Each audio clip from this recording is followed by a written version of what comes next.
मोदी जी, योगी जी, सादर नमन। ये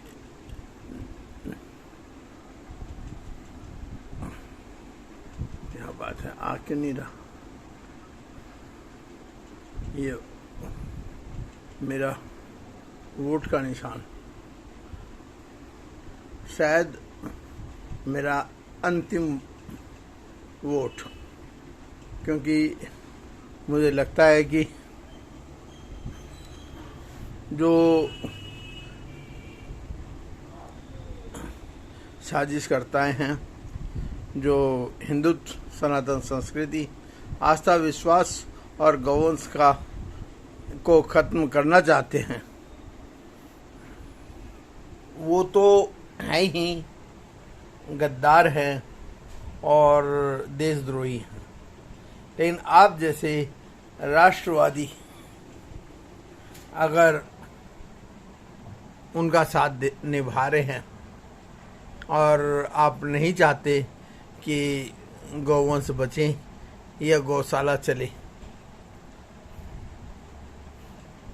मैं तो संकल्पित और समर्पित हूँ अपनी गौशाला, इस राष्ट्र को और गौशाला को चलाने के लिए।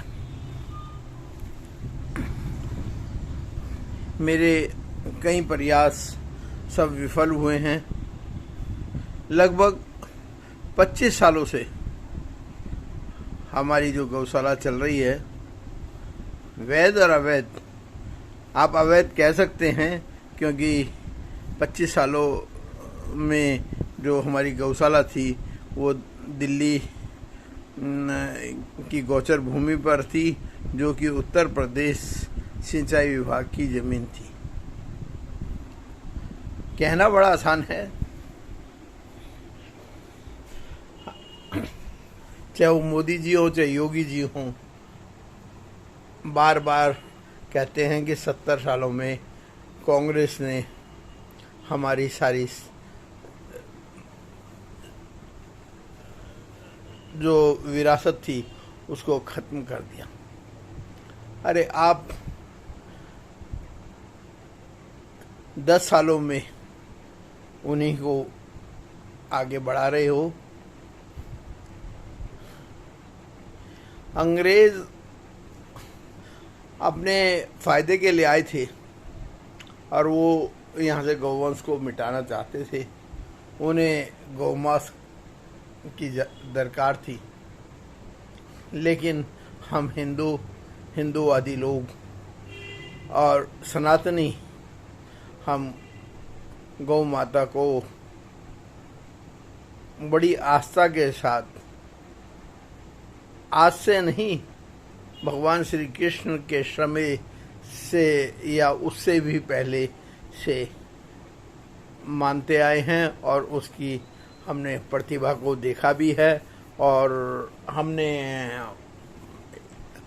पंचगव्य से बहुत कुछ पाया भी है। हमारे बड़े बड़े विद्वान इसके ऊपर पूरी तरह प्रकाश डाल सकते हैं कि देसी गाय हमारे लिए क्या है। अंग्रेजों ने तो बकायदा एक टीम भेजकर ये सर्वे करवाया था कि हिंदुस्तान सोने की चिड़िया क्यों है, और जब उसमें निष्कर्ष आया कि हमारी गौ आधारित खेती इसका एक कारण है, तो उन्होंने गौ माताओं को मरवाना शुरू करवाया, कारखाने खुलवाए। लेकिन जो अधर्मी हैं, चलो वो तो ये सब कुछ करेंगे, लेकिन जो आप योगी जी, मोदी जी हैं, अगर इसमें उन अधर्मियों को मौका देते हैं और वो गौवंश का नाश करते हैं, जो कुल भूमि का 40% गोचर भूमि थी, उसमें से 50% कांग्रेस ने अपने लोगों को बेच दिया। जो बाकी बची हुई 50% ज़मीन है, उसको और किसी भी कारण से भाजपा, मोदी जी, योगी जी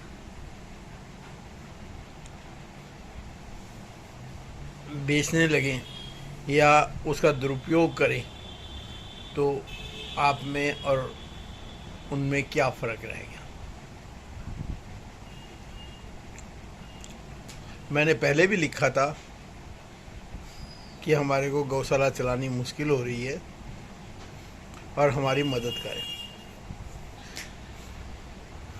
अरे आप तो हिंदूवादी लोग हैं, आप हम पैसे से नहीं कर सकते, आप उनके लिए चारा ही भिजवा देते। लेकिन नहीं, आपने तो या आपका सिस्टम कह सकता हूँ, गौशाला को बंद करवाना है। मैंने लिखा भी था कि कैसे 4,000 रुपये का बिल 20,000 रुपये का बना दिया गया, ऊपर से धमकियाँ कि फ़ौरन, जबकि मेरी वहाँ पे इन आपके अधिकारियों से बातचीत हुई और मैं 5,000 रुपये जमा करा के आया। उन्होंने कहा ठीक है जी, कोई बात नहीं, आप जो है बिल ठीक हो जाएगा, बाकी जो है पैसे जमा करा दीजिए।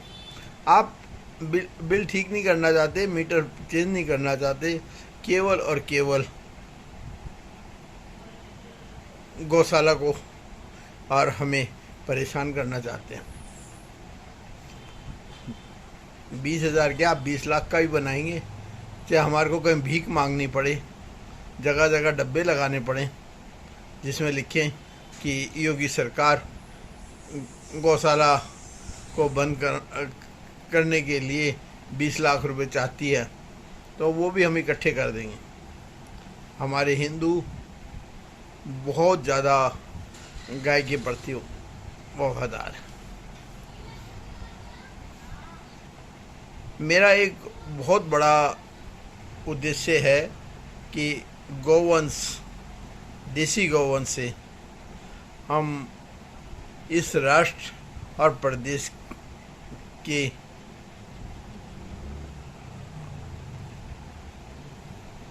तरक्की में एक बहुत बड़ा सहयोग कर सकें, और उसके लिए और साथ साथ राजीव भाई, जिनको एक गद्दार या देशद्रोही ने रास्ते से हटाकर दिल्ली की सत्ता पाई थी,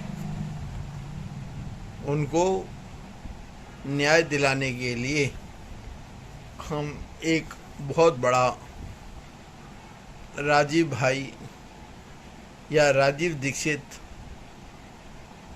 स्वदेशी ग्राम बनाना चाहते हैं, जहाँ की जैविक खेती हो और गौशाला चले। वो स्थान एक तरह से पर्यटक स्थल बन जाएगा, लेकिन मेरे पास ज़मीन खरीदने के लिए पैसा नहीं है, जबकि ये जो कुछ भी है मैं इस राष्ट्र को समर्पित करते हुए इस कार्य को कर रहा हूँ। आपसे आग्रह भी किया है कि शुरुआत में ज़्यादा भी नहीं तो एक 10 करोड़ रुपए ज़मीन खरीदने के लिए दिए जाएं, ताकि मैं इस कार्य को शुरू कर सकूं। पैसा तो इतना आ जाएगा कि हमारे लिए बहुत बड़ी एक वो होगी, और साथ साथ लोग बाग गौशाला और स्वदेशी राजीव दीक्षित स्वदेशी ग्राम को देखने के लिए आएंगे। हजारों की संख्या में हम उसमें पेड़ भी लगाएंगे और लोगों को रोज़गार देंगे और सिखाएंगे। अब अगर सरकार नहीं चाहती, कोई बात नहीं, मैंने तो मेरे पास पैसा नहीं है, लेकिन मेरी अंतर्राष्ट्रीय उसमें बातचीत हुई है कि अगर मैं अपनी एक किडनी बेच देता हूं तो मुझे 10 करोड़ रुपए मिल जाएगा। आप मुझे इजाज़त दें ताकि मैं इस पुनीत कार्य को शुरू कर सकूं, या आप मेरे शरीर को सिक्योरिटी के तौर पर रखकर मेरे सारे अंगों को जब चाहें तब बेच सकें, उस तक भी मैं तैयार हूं। आप शुरुआत कीजिए और आप देखेंगे कि एक स्वदेशी ग्राम जो शुरू होगा, लोग बाग लाइन लगा देंगे कि हम भी स्वदेशी ग्राम बनाएंगे। स्वदेशी ग्राम में सारी की सारी जैविक फल, सब्जी और औषधियाँ तैयार होंगी। किसानों को भी बहुत फ़ायदा होगा, इस देश को भी फ़ायदा होगा, और गौवंश को तो फ़ायदा होना ही होना है, क्योंकि किसी भी खेती में जो भी प्रोडक्ट तैयार होता है उसमें ज़्यादा भी नहीं तो आधा 50% गौ माता का ग्रास बनता है।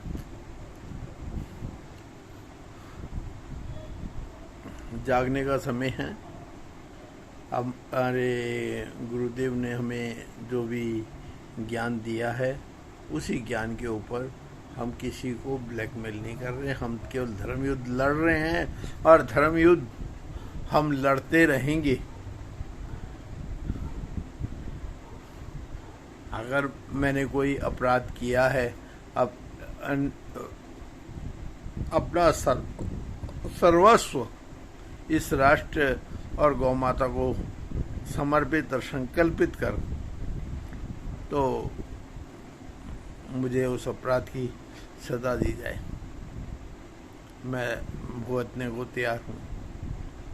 मैं तो देख के बड़ा खुश हुआ था कि जब मैंने प्रधानमंत्री जी और अपने राष्ट्रपति महोदया को ये लिखा कि जी अगर आपको ये जगह चाहिए हम देने को तैयार हैं, लेकिन हमें उचित समय दिया जाए। 31 मार्च 2024 तक का समय मांगा था, या कोई अन्यंत्र जगह दी जाए, या सस्ते ब्याज पर पैसा दिया जाए ताकि मैं उसका प्रबंध कर सकूं। और मई लगभग ख़त्म हो गया है, वो जगह ऐसे ही खंडर पड़ी है, वहाँ पर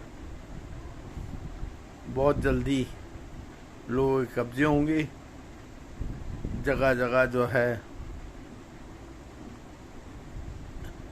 ऐसे ऐसे वो बना दिए जाएंगे कि उसे संभालना भी आपके लिए बड़ा मुश्किल हो जाएगा। लेकिन खैर, आपकी इच्छा है, आप देश के राजा हैं, और आपसे हमारी या हिंदुओं की बहुत आशा थी।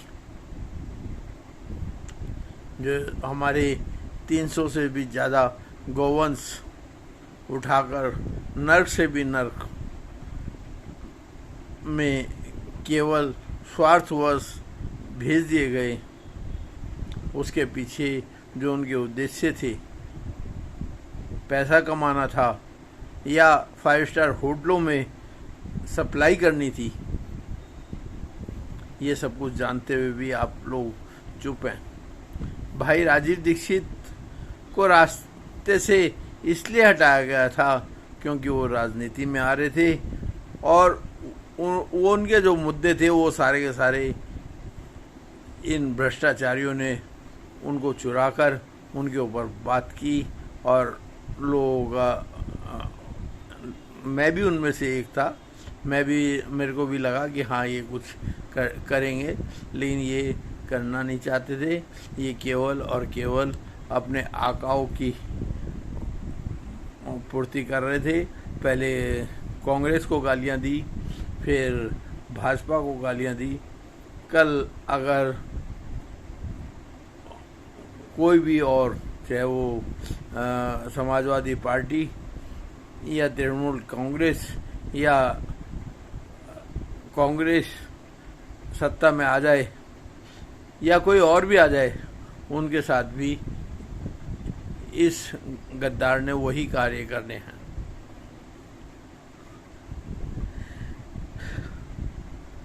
अपने वकील को हजारों करोड़ रुपए अदा करने के बावजूद संसद में पहुंचाना है, चाहे उसके लिए उसे 700 करोड़ में सांसद खरीदना पड़े या 1000 करोड़ में। कौन सा उसके बाप का पैसा है? उसके जो साथी हैं वो पैसा प्रोवाइड कर देंगे। और जो ये पहली बार ऐसा हुआ है कि इतने बड़े केस के अंदर जेल में रहने वाले को केवल चुनाव में कुछ टाइम के लिए समय दिया गया कि आप जाके प्रचार प्रसार करें। एक बहुत गंदी वो शुरुआत की गई। आज शुरुआत करी तो फिर दूसरे मुख्यमंत्री को भी जो है राहत देते, लेकिन नहीं। अरे वहाँ हजारों करोड़ की बात थी। और मुझे ये कहते हुए भी कोई दो राय नहीं लगती कि हमारे उच्चतम न्यायालय के जज अब बिक चुके हैं। वो न्याय नहीं कर रहे हैं, वो केवल सौदे कर रहे हैं। शर्म करो, अभी भी समय है। मेरा जीवन लेना है तो ले लीजिए, मुझे कोई दिक्कत नहीं है, लेकिन कोई ऐसा कार्य मत कीजिए कि लोगों का विश्वास ही उड़ जाए कि कोई सच्चाई या धर्म भी होता है। वो तो खुलेआम जब ये कहते हैं कि हमने हिंदुत्व को खत्म करना है, सनातन संस्कृति को खत्म करना है, तो उनके इरादे किसी से छुपे नहीं हैं। अब आप उनके इरादों को या तो बल दो या उनके गंदे इरादों को रोको। इस राष्ट्र के लिए, हिंदुत्व के लिए, सनातन संस्कृति के लिए और गौवंश के लिए बहुत जरूरी है।